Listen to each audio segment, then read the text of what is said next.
Leadership. Beginning tonight, King's Landing will learn to fear the color gold. What's the difference between these two and the similarities that these both share? Hi everyone, I hope you're doing okay. I hope you're having a good day. In this video, we're going to analyze the words of this brilliant chiss, Thrawn, a character brought to life in our imagination by Timothy Zahn. Although we don't have lightsabers or fly spaceships, there's still values and lessons to be learned that we can apply to our everyday life. With all this being said, now sit back, relax, and let's understand Thrawn's perception of leadership.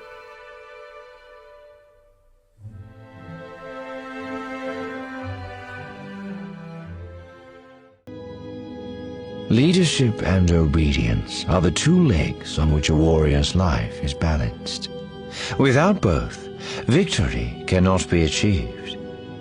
Leadership depends on information and comprehension, not so obedience. Sometimes a commander may choose to share details of his plan. Often he may not. In either case, obedience must be instant and complete. Such automatic response relies on trust between commander and those commanded. And that trust can only be obtained through leadership.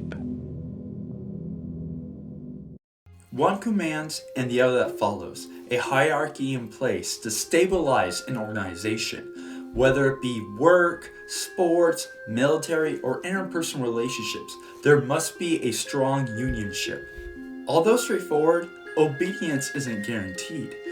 People aren't robots, objects, and minions you can just throw around and replace. Therefore, it's imperative and essential to a leader's temperament as means of communication in earning and establishing a rule of respect. The soldier in the field and the crew member aboard a warship inevitably see a war from a limited perspective. Their goal is to carry out their mission or their appointed task, and trust that their commanders are aware of the larger situation. A true leader will work to prove worthy of a deeper trust. But leadership and loyalty are both two-bladed weapons. Each can be twisted from its intended purpose. The consequences are never pleasant.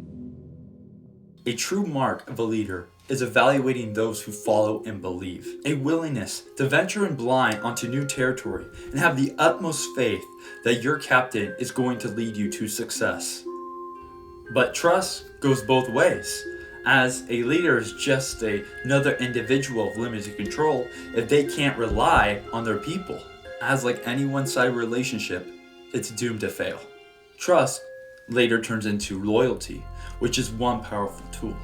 Such admiration can inspire and create a morale that can tear down walls. A mass of 3,000 soldiers does not equate to 300 determined warriors. Like Thrawn said, loyalty can do great harm or do great good. Sometimes those obstacles are external events. Other times, they are the doubts of those being led. Still other times they are a result of the leader's own failures and shortcomings. Political power and influence are different. Once certain levels have been reached, there is no need to prove leadership or competence.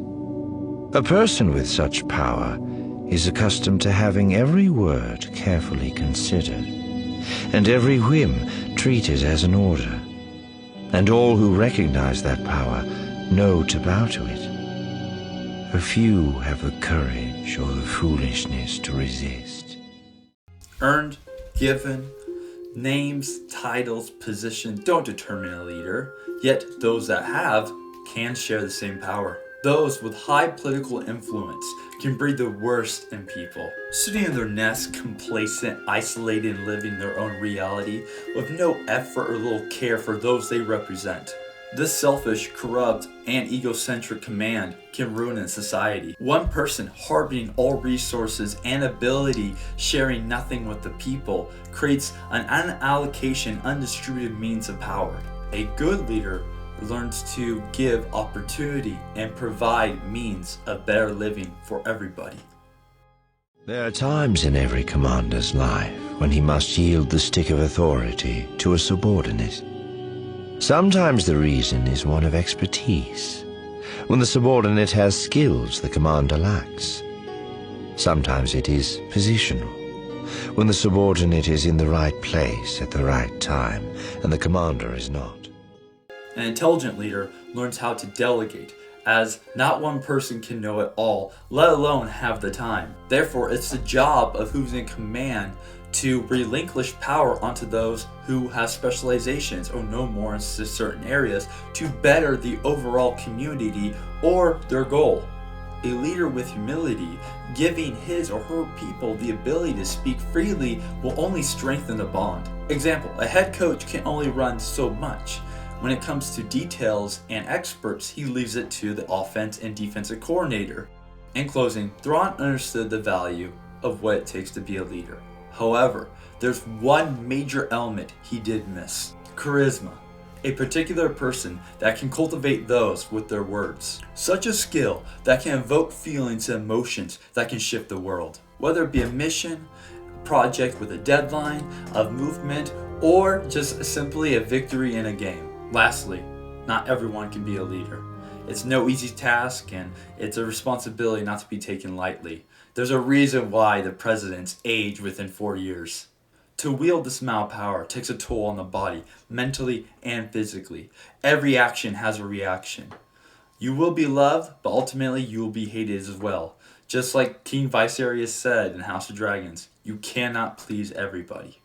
Hard decisions have to be made, whether it's looking someone in the eye and firing them, or taking the brunt of a punishment in order to protect your team.